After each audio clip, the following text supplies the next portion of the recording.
श्रीगणेशाय नमः।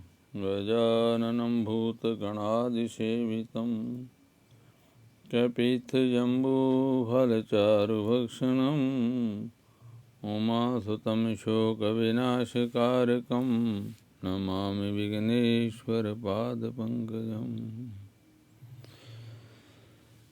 नारायणं नमस्कृत्य नरं चैव नरोत्तमं देवीं सरस्वतीं व्यासं ततो जयमुदीरये। कृष्णाय वासुदेवाय देवकीनन्दनाय च नन्दगोपकुमाराय गोविन्दाय नमो नमः। सर्वमङ्गलमाङ्गल्ये शिवे सर्वार्थसाधिके शरण्ये त्र्यम्बके गौरी नारायणी नमोस्तुते। कृष्णाय वासुदेवाय हरे परमात्मने प्रणतक्लेशनाशाय गोविन्दाय नमो नमः। गोविन्दाय नमो नमः। गोविन्दाय नमो नमः। भगवान के अवतारों की महिमा बता रहे थे भगतमाल में नावाजी। उनके जो कथा करने का कहने का अभिप्राय है कि भगवान की भक्ति प्रतिष्ठित हो। भगवान भक्तों के लिए नीच योनि में जाने से भी भगवान अपने पास से च्युतनी होते हैं। उनकी पूजा उसी योनि में होती है। भगवान बड़ा अवतार के लिए पृथ्वी के लिए भगवान बरा के रूप में प्रकट हुए। जैसे भागवत में आता है, जितम जितम त्यो जित जग भावन त्रेम तनु स्वाम परिधुनवते नमः। जद्रो जद्रोम आगतेषु लीलित्योर धवरास तस्मै नमः कारण शुक्रायते। अर्थात भगवान अजित आपकी जय हो जय हो। जगपते आप अपने बेतरी रूप विग्रह को फटकार रहे हैं। आपको नमस्कार हो। आपके रोमकूपों में संपूर्ण जगलीन हैं। आपने पृथ्वी का उद्धार करने के लिए ही जय शुक्र रूप धारण किया है। आपको नमस्कार है। बड़ा अवतार का जो प्रादुर्भाव था सातयुग में ही भाद्रपद शुक्ल पंचमी को मध्याह्न काल में हरिद्वार में हुआ था। भगवान भक्तों की रक्षा के लिए क्या क्या रूप धारण करते हैं इसका कोई भेद नहीं है। भक्तों की पुकार सुनते हैं और उनका उद्धार करने के लिए, उनकी कामना पूर्ण करने के लिए भगवान अपना रूप प्रकट कर लेते हैं। ब्रह्मा जी को आज्ञा हुई कि सृष्टि कर्म प्रारंभ करो, पर ब्रह्मा जी ने आगे स्वयंभू मनु को आज्ञा की और स्वयंभू मनु ने पृथ्वी को प्रलय के एक कार्बन में डूबी हुई देखकर उनसे प्रार्थना की कि आप मेरे और मेरी प्रजा के रहने के लिए पृथ्वी के उद्धार का प्रयत्न करें, जिससे मैं आपकी आज्ञा का पालन कर सकूं।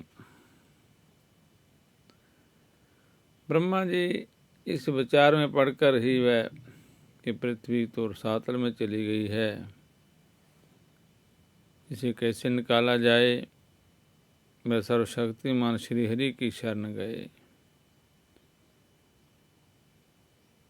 बहुत तरह की स्तुतियों का गान किया। उसी समय विचार मगन ब्रह्मा जी की नाक से अंगुष्ठ प्रमाण एक बरहा बाहर निकल पड़ा और क्षण भर में पर्वतकार विशाल रूप गजेंद्र श्रीखा गर्जन करने लगा। शुक्रु भगवान, बरारू भगवान पहले तो बड़े वेग से आकाश में उड़े। उनका शरीर बड़ा कठोर था, त्वचा पर कड़े कड़े वाल थे, सफेद दाढ़ें थी, उनके नेत्र से तेज निकल रहा था। उनकी दाढ़ें में थी कर्कश थी।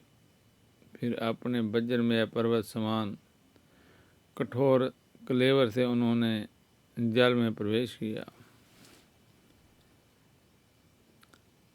बाणों के समान पहने खुरों से जल को चीरते हुए वह जल के पार पहुँचे। रसातल में समस्त जीवों की आश्रयभूता पृथ्वी को उन्होंने वहाँ देखा, जिसे कल्पांत में शयन करने के लिए उद्यत श्रीहरि ने अपने उदर में लीन कर लिया था। पृथ्वी को वह दाढ़ों पर लेकर बाहर आए। जल से बाहर निकलते समय उनके मार्ग में विघ्न डालने के लिए महापराक्रमी हिरणाक्ष ने जल के भीतरी उन पर गदा से प्रहार करते हुए कर्मण किया। उनको ग्राम सिंह कह के भी पुकारा। इनकी कथा वैसे बहुत विस्तार में है, पर नाभाजी ने संक्षिप्त में भगवान के गुणगान किए हैं। जब उन्होंने पुकारा, गदा से उन पर प्रहार किया हिरणाक्ष ने, तो भगवान बराह ने कहा कि ठहर जा, मैं पृथ्वी को उस जगह पर स्थापन कर आऊँ, फिर आपके साथ लीला में खेल खेलते हैं। तो हिरणाक्ष के साथ श्री बराह भगवान का युद्ध हुआ। भगवान ने उसे लीला से ही मार डाला।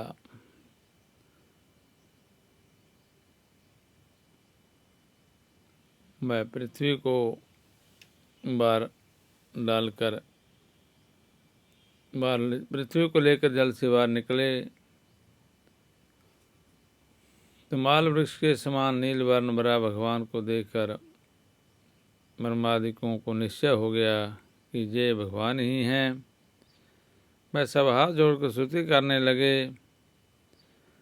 प्रलय अवस्था में जग सामग्री भगवान के श्री अंगों में लीन हो गई थी। सृष्टि काल में जग बराह मूर्ति भगवान ने जग विस्तार हेतु अपने श्री अंग से वही सब जग अपकारण प्रकट कर दिए। ऐसे भगवान बराह अवतार की लीलों का गान सूक्ष्म से किया है। जैसे जैसे भगवान भक्त को पुकारते हैं, वैसे ही उनका रूप धारण कर लेते हैं। इसके बाद भगतमाल में कमठ अर्थात कश्यप अवतार का वर्णन आता है। जब दैत्यों ने तीक्ष्ण अस्त्र शास्त्रों के प्रहार से देवता अमर होकर भी संग्राम में मरने लगे और प्राणों के वियोग हो जाने से फिर पृथ्वी से न उठ सके,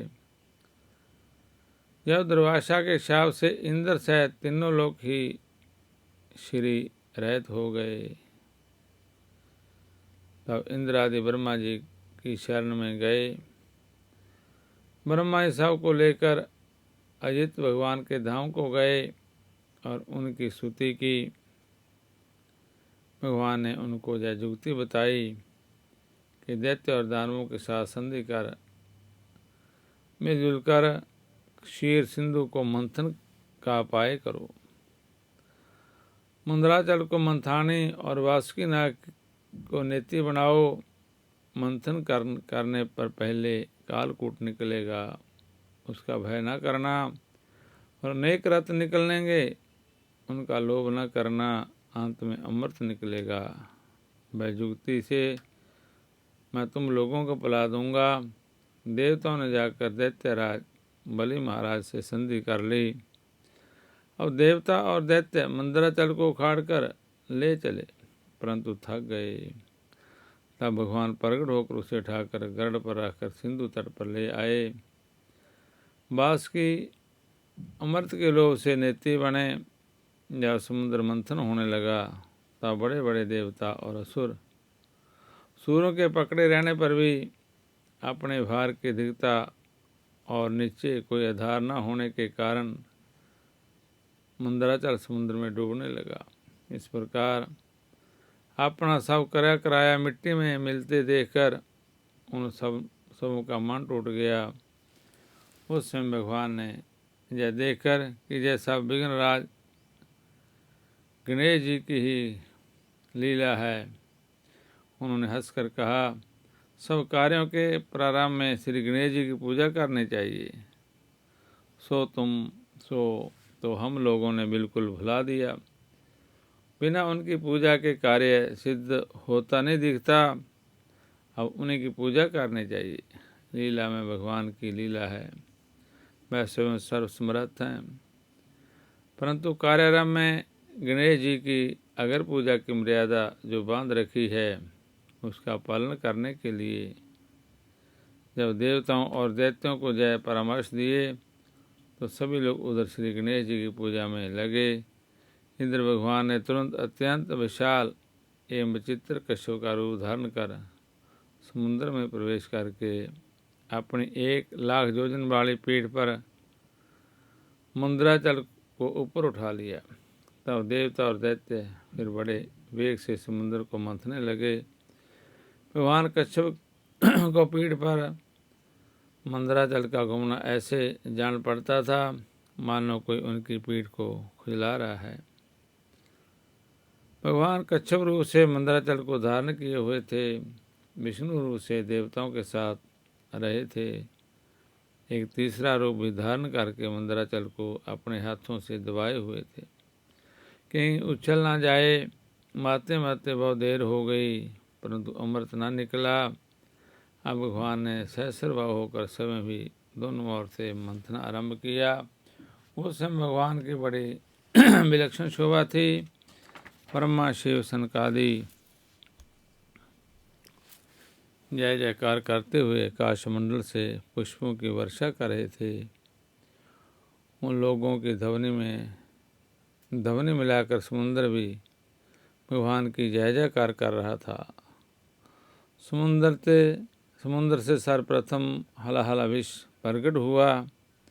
उसे त्रैलोक्य जलने लगा तो देव अधिदेव महादेव को भेंट किया गया। फिर और भी रत्न निकले। उनमें से कामधेनु को ऋषियों ने स्वीकार किया। उच्चैश्रवा नाम का अति सुंदर बलिष्ठ अश्व घोड़े को दैत्यों ने लिया। बाद में ऐरावत नाम का महान हाथी निकला। वह देवताओं के राजा इंद्र को मिला। कौस्तुभमणि के प्रति सभी लीलाए थे। उससे भगवान ने अपने कंठ में धारण कर लिया। कल वृक्ष बिना किसी की अपेक्षा के स्वर्ग में चला गया। अवसराएं भी स्वेच्छा से स्वर्ग को ही प्रस्थान कर गई। भगवती लक्ष्मी ने अपनी ओर से उदासीन रहने पर भी सर्वगुण संपन्न भगवान विष्णु को वर्ण किया। वारुणी देवी को दैत्यों ने बड़े चाव से लिया। धनुष तो किसी से उठा ही नहीं। तब भगवान विष्णु ने उसे धारण किया। चंद्रमा को अनंतकाश विचरने के लिए दिया गया। दिव्य शंख को भगवान ने स्वीकार किया। अंत में अमृतकाल साथ में लिए हुए प्रकट हुए धन्वंतरी जी महाराज। दैत्यों ने उनसे अमृतकाल छीन लिया।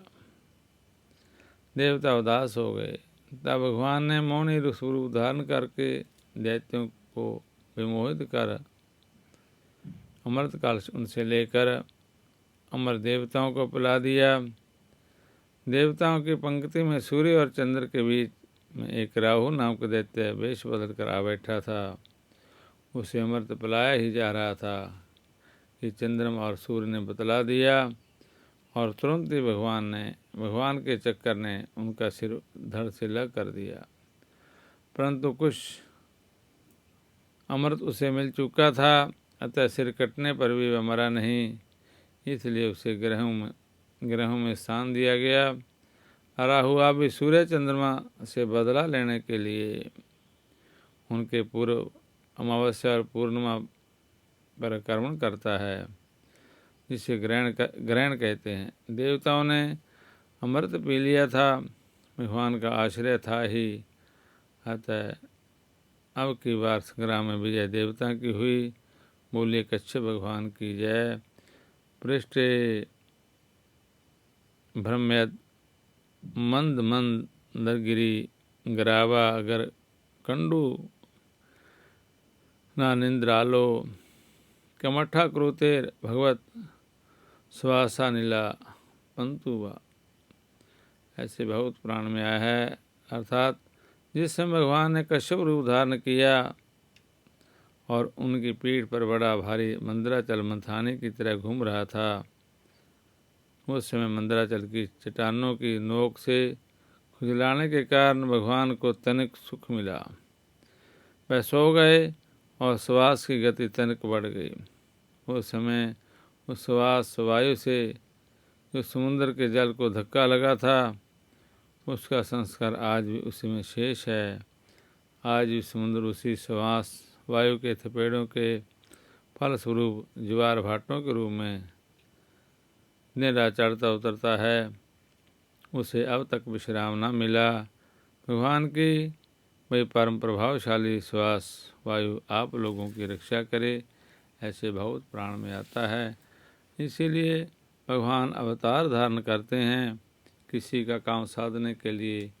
वो किसी भी योनि में किसी भी रूप में प्रकट होकर आ सकते हैं, पर हम भगवान की लीलाओं का जो कार्यक्रम उनको जान नहीं सकते। जिसको भगवान जनाते हैं, जिसको बताते हैं, उसी को समझ में आता है कि जो भगवान का रूप है, भगवान अवतार लेकर आए हैं, भगवान ही प्रकट हुए हैं।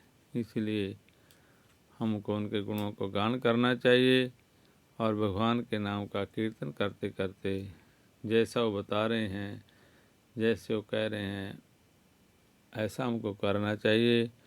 भगवान का अवतार भक्तों का उद्धार करने के लिए नहीं, दुष्टों का उद्धार करने के लिए होता है। भक्तों का उद्धार तो हो ही जाता है, दुष्टों का उद्धार करने के लिए ही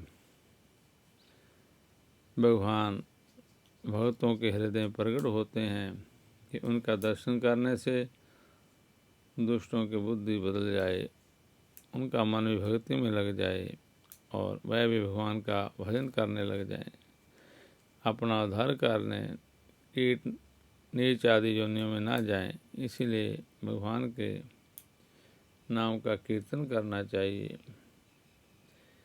मेरो राधा रमण गिरधारी, गिरधारी श्याम बनवारी।